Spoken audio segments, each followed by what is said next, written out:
So I'm desperately in need of some brand new bike grips, and what I've got here are 5 pairs of some of the most popular grips currently on the market. Bought these with my own money, so this is just about as honest as a test I think is possible. And what I'm going to do is I'm definitely going to pick one of these for my own bike, but the grips that I've got left I'm going to give away, so stay tuned to the end and I'll show you how to do that.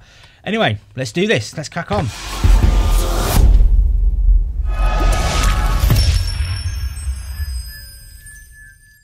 I recently held a poll on the channel to see what you guys thought were the best mountain bike grips around at the moment. The DMR Death grip was clearly the most popular, but it got me thinking, is this just hype surrounding the popularity of Brendan Fairclough?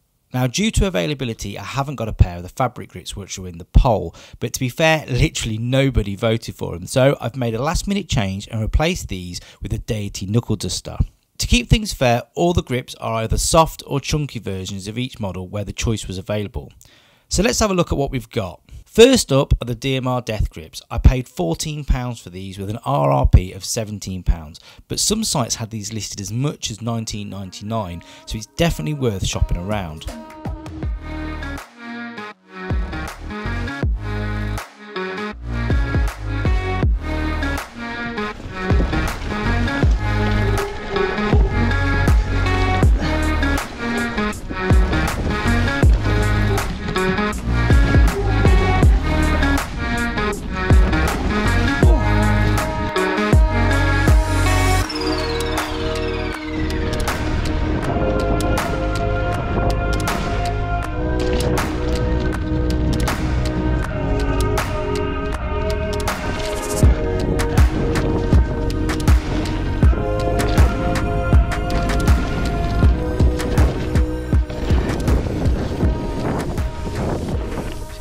The grip and the control is absolutely unbelievable. They are really impressive.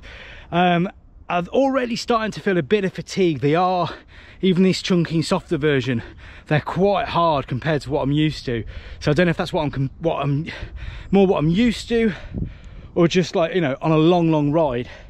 But for sending it around the bike park here today, the first grip down, I think I might have done the best first, who knows. Let's go see what the next grip's like. Next up are the Ergon GE1 Evos. These are by a long shot the most expensive grips in this test at $31.99 and an RRP of $34.99. There are some sites offering these for as little as $24.99, but they were all out of stock when I tried to purchase.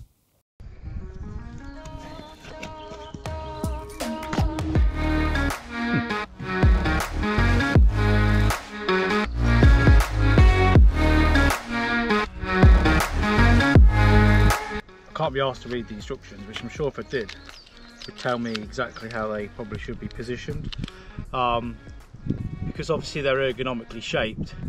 It's not just a case of putting them on and I turn them, you know, just how you want them. I've got the right in facing up and the right in facing forward, so I think that's about right. And when I've got my hand on them, that feels the most comfortable position, when I'm sort of got my hand on.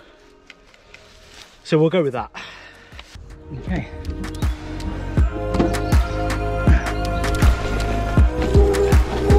Oh, we've gone wrong.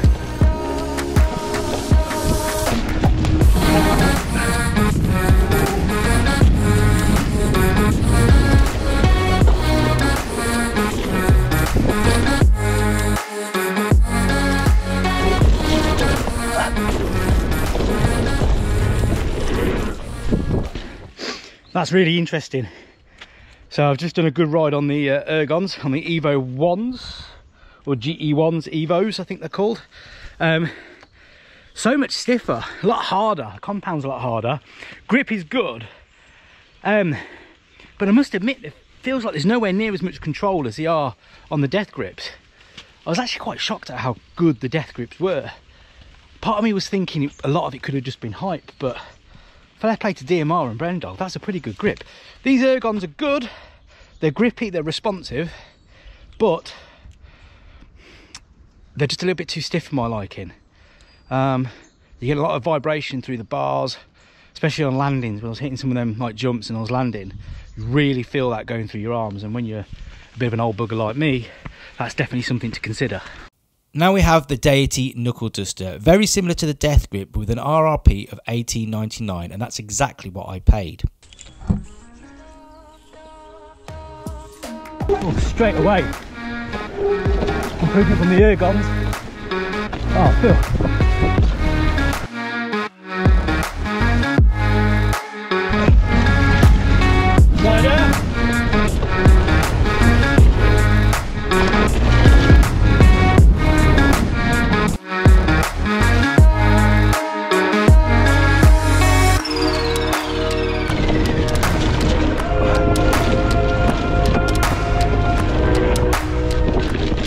That's the Deity done.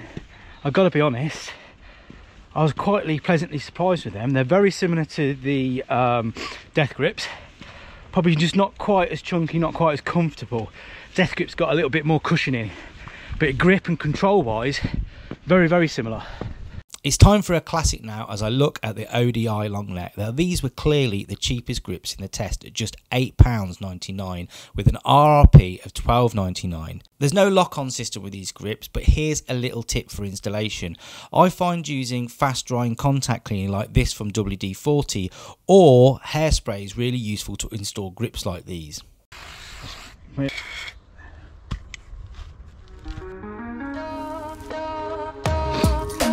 Give it a couple of minutes and that is firm, so it evaporates, fast drying, and it evaporates really quickly.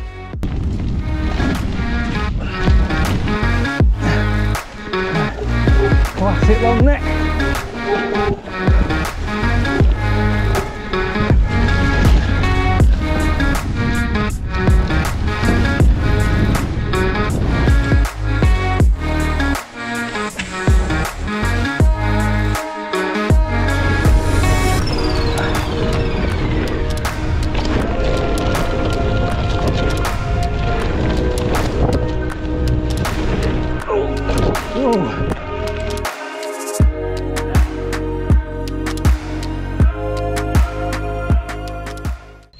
Well, there's certainly a reason why some classics stay around for so long. They're still really, really nice grips. Not as much control as the Deity and as the Death Grips, but certainly super, super comfortable. Super shock absorbent, sort of that absorbing factor when you hit those jumps, when you hit those landings. Definitely can see why they're so popular with the BMX and dirt jump community. Finally, we have the ESI Chunky Silicone Grips. Now, these have an RRP of $19.99, but I had no problems picking up for a pair for about £13.50.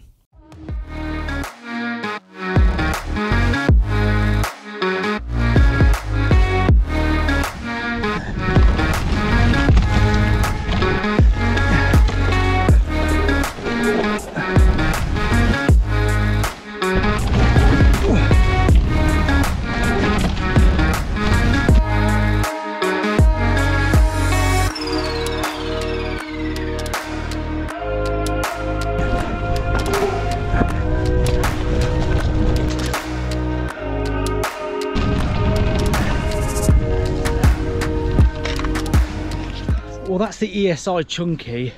I've got to be honest, I wasn't really feeling that. I think the later version of those are nowhere near as chunky and as soft as the ones I've had in the past.